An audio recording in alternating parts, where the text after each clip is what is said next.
일일이 다 악수하고 눈 마주치고 덕담 나누고 하는 그거를 빠뜨리지를 않겠네요.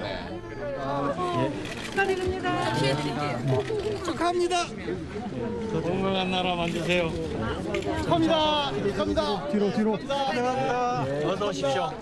반갑습니다. 축하드립니다. 청와대에 들어갈 때 이렇게 들어가는 대통령이 역대 있었나요? 잠깐 뭐 해서 저 인사하고 선물 주고받고 꽃다발 받고 그렇게 하고들 들어갔죠. 저렇게 거의 걸어서 들어가다시피 하는 거잖아요. 지금. 네. 뒤로 들어갈게요. 아마도 모르긴 몰라도 청와대 경호실 같은 경우에 지금 저 새로운 대통령의 저런 새로운 저 스타일 때문에 고생들은 굉장히 많이 할 거예요. 왜냐하면 지금까지 역대 대통령들이 저런 동선을 저렇게 주민들과 일반인들과 저렇게 섞여서 움직이는 저런 동선을 했던 대통령이 없거든요. 그러면 이제 경호실은 이제 경호 체계 자체도 이제 시스템을 다시 구축해야 되는 그런 어려움은 좀 있을 것 같네요. 경호 쪽에서는 분명히 이제 또 본인들의 임무가 있고 현실적인 문제가 있기 때문에 네네. 좋습니다. 예. 뒤로 한 번만 조금만 더요. 조금만 더 뒤로. 가만히 서 계십시오. 뒤로. 됐어요. 이제 거리 정도 두세요.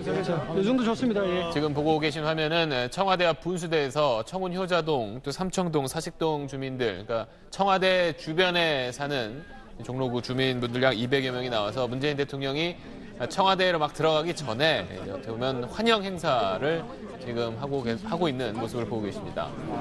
자, 조금만 빨리 가주세요. 저 동네 사시는 분들이 여러 가지로 불편함을 많이 겪었는데 그렇죠. 네. 아무튼 이런 새 출발의 감회가 남다를 것 같습니다.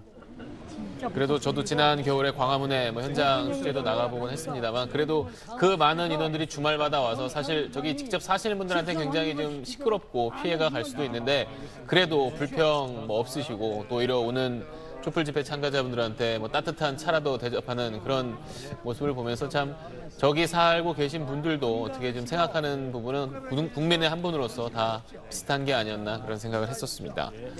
한 가지는 하여튼 분명해 보이네요. 취임식 그 연설에서 나왔던 군림하거나 통치하는 대통령이 아니라 대화하고 소통하는 대통령이 되겠다라고 이렇게 의지를 밝혔는데 저는 행보를 놓고 보면 그런 대통령의 연설이 그냥 헛말이 아니라 정치적 수사가 아닌 실질적으로 그런 모습으로 남고 싶다라고 하는 의지는 좀 굉장히 강해 보입니다. 네. 멋지고 보여주시네요, 실제. 감사합니다. 근데 저는 지금 가만히 생각하니까 꼭 우리 저 앵커하고 같이 2달 전에 3월 10일 날이죠. 탄핵 아, 그랬죠. 중계를 여기서 한번 했었지 네, 않습니까? 맞습니다. 저렇게 2달 후네요. 네. 오늘 5월 10일 날. 공정한 사회. 그 탄핵과 새로운 대통령의 취임 이게 지금 국민이 만들어낸 거 아니겠습니까? 그 전 12월 9일에는 이제 국회에서 이제 네. 탄핵안 의결이 있었고요. 차에서 저 뒤에 굉장히 많은 분들이 와 계셨군요. 반대편에 계신 분들은 네. 이제 기회가 없다가 대통령이 방향을 틀어서 길 건너 쪽으로 가니까 반갑다고 지금 이제 환호를 지금 보여내고 있네요. 근데 아까 지금 이제 자리에 비우신 이철희 의원도 말씀하셨지만 정말 아이돌 스타처럼 연예인들 볼 때 나오는 그런 함성 같은 그런 환호의 함성이 나오네요. 네, 사실은 저럴 때마다 청와대 경호실 직원들은 현장에 투입된 직원들은 뒤에서 아주 막 등에서 땀이 나요. 제가 이제 누누이 말씀드렸는데 이게 선거 직후니까 일반 국민들도 대통령을 쉽게 생각하고 친하게 생각하고 대통령도 마찬가지란 말이죠. 네. 후보자 티를 방금 벗었지 않습니까? 근데 저게 이제 앞으로 한국 정치의 일상적인 모습으로 가주면은 분명한 변화가 있는 겁니다. 이게. 맞습니다. 네, 맞습니다. 네. 그렇게 돼야겠죠, 그런 방향. 근데 그렇게 저런 형식들이 결국엔 내용을 채워간다 그렇게 생각합니다.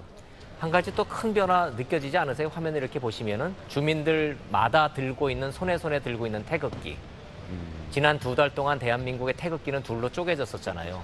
그런데 이제 오늘 문재인 대통령 등장과 함께 새로 등장한 저 광화문 바닥의 태극기가 다시 우리나라 국기 유일한 국기인 태극기 하나라는 점.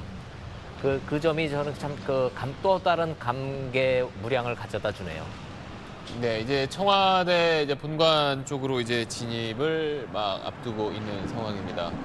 잠시 뒤면은 청와대 경내에 들어가서 이제 막 청와대 정문을 통과하고 있는 모습이네요.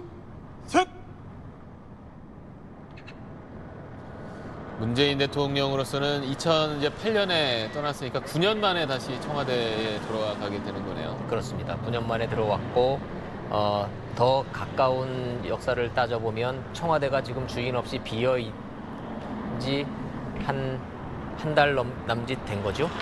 2달 정도 이제 2달 됐죠? 벌써 2달 그렇게 가까이. 됐나요? 네, 네. 네, 빈 집으로 있던 청와대가 이제 드디어 이제 주인이 들어옵니다. 문재인 대통령은 저 청와대 근무 경험 때문에서라도 청와대 구조를 좀 바꾸겠다는 의지는 매우 강해 보여요. 청와대 이제 직원들이 또 이제 예, 그러면서 나와서 이제 환영 인사를 하고 있습니다.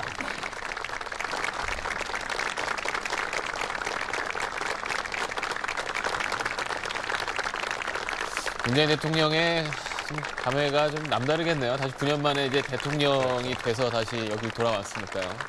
저 집무실에서 수석 2번의 비서실장까지 해서 네.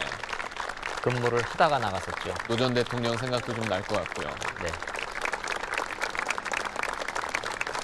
지금 저 직원들도 사실상 한 달 이상 동거가 불가피한 그런 직원들이죠. 이제 새로 이제 오늘 이제 비서실장부터 임명이 되면 청와대 이제 비서실 인선이 이루어지겠지만 신원조회라든지 이런 게 지금 전혀 안 돼 있는 상황이란 말이에요. 맞습니다. 이런 게 돼서 새로 이제 선임되는 이제 직원들이 청와대 근무를 시작을 하기 위해서는 지금 기존에 있는 직원들과 또 동거, 또 인수인계 과정 이렇게 해서 한 달 정도는 이거 겹칠 수밖에 없는 그런 상황입니다. 문재인 대통령이 청와대 방금 전 도착을 해서 마중 나와 있던 청와대 직원들과 일일이 악수를 하면서 감사의 뜻을 전하고 있는 모습 보고 계십니다. 노무현 대통령을 모셨던 분으로서 네. 그 노무현 대통령의 상속과 부채를 모두 다 이어받고 있습니다만은 네.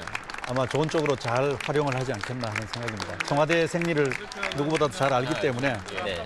외부 세계로부터 차단되고 걸러지는 그런 정보들을 본인이 넘어서는 그런 어떤 시스템을 잘 만들 것이 아닌가 싶어요. 네. 박근혜 전 대통령이 사용했던 관절을 그대로 사용할 것인가, 거기에 들어가서 생활을 바로 시작할 건 부분이 아직도 확실치가 않아요. 네. 그 부분이 이 숙소를 어떻게 할 것인가에 대해서도 지금 여전히 좀 확정적이지가 않습니다. 그래서 저 청와대 주변에 있는 먼저 안가를 먼저 사용을 할 것이다. 지금 이제 관절은 비어 있었기 때문에 어차피 수리도 좀 해야 되고 손도 좀 봐야 되고, 아니면은 아예 그 관저 자체를 어떻게 할 것인가에 대해서 아직도 좀 논란의 여지가 좀 있는데 내부적으로 지금 검토 중인 걸로 좀 알려져 있습니다. 지금 이제 본관 안쪽에 도착을 했고요. 아까 말씀드렸듯이 오늘 황교안 총리와 오늘 오찬을 함께 할 예정입니다. 일단 본관에 지금 도착을 했고 잠시 뒤, 그러니까 오찬 이후에 2시 반에 국무총리와 국정원장, 청와대 비서실장과 경호실장 등 주요 인선을 발표할 예정이고, 아마 그 이후에 차례대로 아마 주요 직군에 대한 인선이 이어지지 않을까 생각을 합니다. 일단 국회 동의가 필요 없는 청와대 수석진과 비서진에 대한 인선은 최대한 빨리 좀 이루어진다는 거예요. 네. 그리고 장관 인선은 좀 늦어질 수밖에 없는 것이 총리가 빨리 결정이 돼야 총리 재청권을 통해서 하는 거지, 아무리 이렇게 비상시국이라 해도 법을 뛰어넘어서 법을 어겨가면서까지 대통령이 먼저 장관들 임명하고 이렇게는 지금 안 하겠다는 거거든요. 그래서 지금 제가 한 달 정도는 지금 동거 기간이 좀 필요하다 이렇게 말씀을 드리는 겁니다.